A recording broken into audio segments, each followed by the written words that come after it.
Apparently, Rossman recently uploaded a video about Maryland denying to even review a right to repair bill, and it's just sickening. Yeah, I mean, you can just absolutely tell where legislators are in the pocket of these corporations, and I don't understand why we are.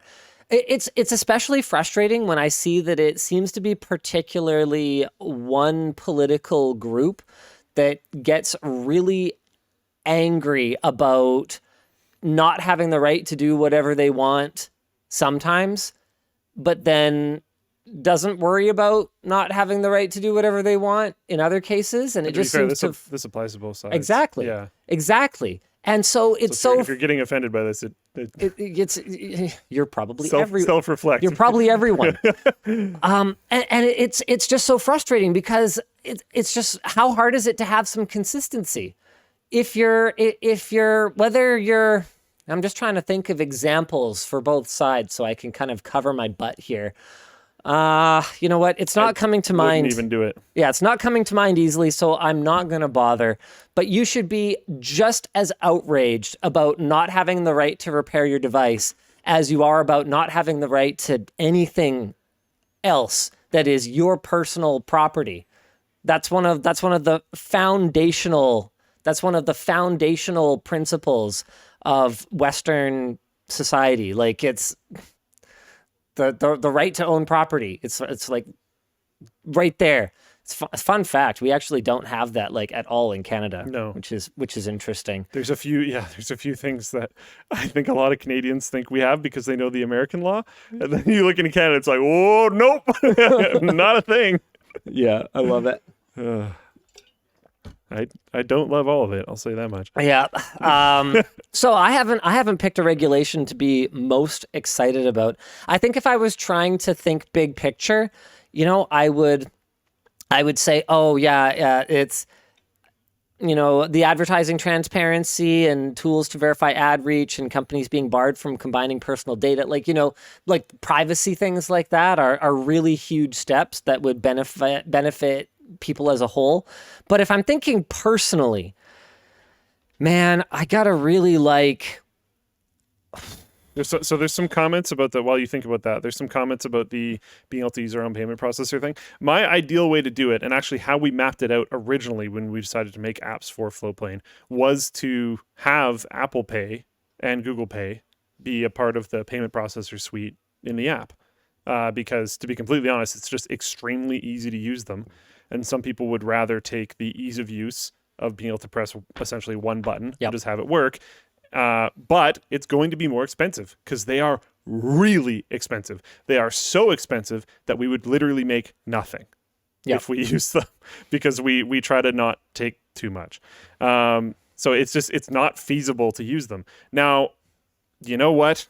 If it came down to it, I would offer it as an option, but it can't be the only option, and we would have to scale up the price so that we still made some amount of money. That isn't allowed. There's been some saying that it is allowed, and then we do it, and then we get taken off the store, and then we get back up, and then they call us, and they're like, hey, but you're allowed to do it. And I'm like, hey, but we did it, and you blocked us. And we end up in this infinite cycle forever. So not really. It doesn't really work, at least not for us. So I don't know. Being officially allowed and have it be enforced by the EU would be cool because then we could have both options on the store and one is just going to be a little bit more expensive. And we're not even going to scale it up. We're only going to scale it up by exactly the amount of difference that it costs us for us to use that service. That's it. We're not going to try to profit more off of those things. But it does cost us more to use them. So it'll cost users more to use them. Bacon Dragon points out this isn't even all they have. They're working at a sister bill, Digital Services Act. So watch out for that. It's Kiblu says, does this have anything to do with anyone not living in Europe? Absolutely. Anytime you see momentum, it will build. Once you've got these kinds of consumer rights in Europe, the excuses that companies like Apple and Google and Microsoft can come up with to continue to behave in an anti-consumer manner start to run out pretty quickly. How do I, as a spokesperson for Facebook, how do I, with a straight face, stand there and speak to an American legislator or member of the public or media outlet and say, oh, yeah, we simply couldn't do X when it's already working across the ocean completely fine? Because it will. It's not worth it for them to completely pull out of a market the size of the EU, which is one of the things that can be very powerful about a block like that. To be clear, I'm not saying that it's perfect. I'm just saying that it can be a benefit. Quick clarification. Someone asked, when you talk about Apple Pay and Google Pay, you mean purchases through the App Store and Google Play Store, right? Well, no, they shouldn't be synonymous. That's the whole point. But that is what I mean, is purchases through the store. I understand you can use whatever. But yes, I'm talking about through the store. They have specific pricing for that. Also, someone pointed out, like, Twitch has higher pricing on their app than on their website. It's like, yeah. When I try to appeal it, I am not allowed to use examples of other apps that do it the other way. It is I'm specifically not allowed. When they called me, I brought it up because I'm like, I have you on the phone, so I can say whatever I want.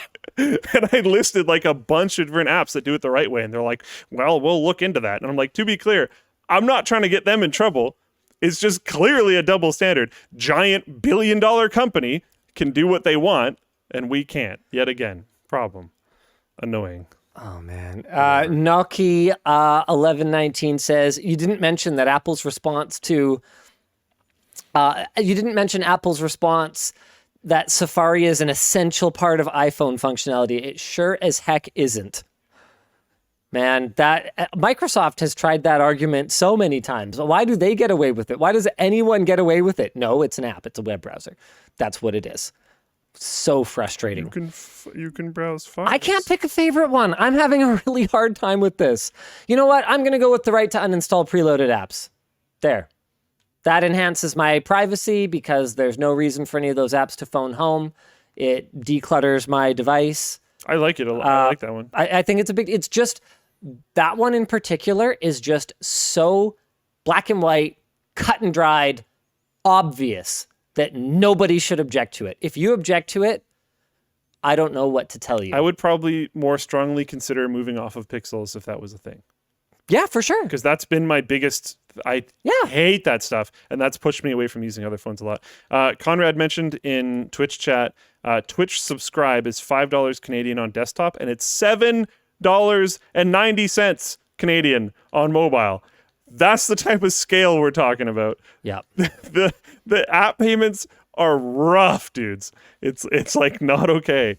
Delvin FR says Samsung forcing the install of OneDrive when Samsung Cloud closed was so annoying. Agreed. Man, it's too bad that the ensuring interoperability bit. It's too bad that's only instant messaging services, because how awesome would it be if Apple was forced to allow you to back up your iPhone to Dropbox? Or Google Drive. Or whatever you want. Why do they have the right to tell me where I can put my data? They shouldn't. It doesn't make any sense. And don't tell me, oh, boo-hoo, Apple needs their cloud revenue in order to survive. No, they don't. They're doing fine, and they would do fine without it. And if they actually had to compete, then it would be a benefit for everyone because your iCloud backup would have to be competitively priced. Stop simping for billion-dollar companies. And what if I don't want a cloud backup? What if I just want to back up to my NAS at home? More interoperability is good. It's good. It's great. We should always agree with more interoperability and more open standards. Cool.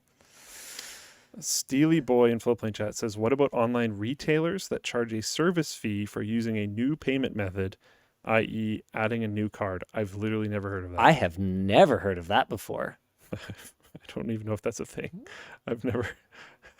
How would that even work? Anyways.